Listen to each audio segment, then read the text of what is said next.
Guys, pupunta na kami ngayon ng trabaho. Naglalakad kami ngayon. Medyo malayo pa yung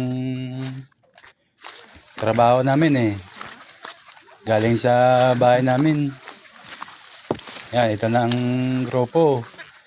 Naglalakad. Yan ang service namin, chinilas lang. Eh, hindi makadaan ng motor eh. Tsaka mga sasakyan dyan. Kaya shortcut muna kami. Yun, kita-kita na kami mag-grupo. Alas 8 yan ng umaga. Punta kami sa job site. Yung truck andyan na naghihintay na sa labas.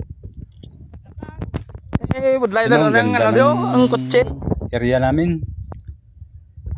Kita mo naman. Para ka naglalakad sa kawalan. Pero masarap ang hangin dyan. Ito ng truck. Yan, nakasakay na kami.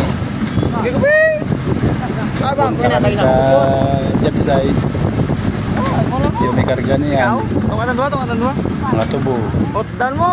Pupunuin namin mamaya yan. Gapas muna kami ng tubo. Tapos karga namin dyan. 3 oras. Puno na yan. Katapos, ayan na. Marami na kami nagapas na tubo. Yan ang kakarga namin.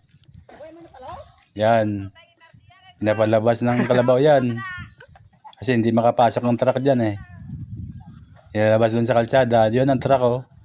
Sa tabi ng kalsada. Yan, pupunuin na namin.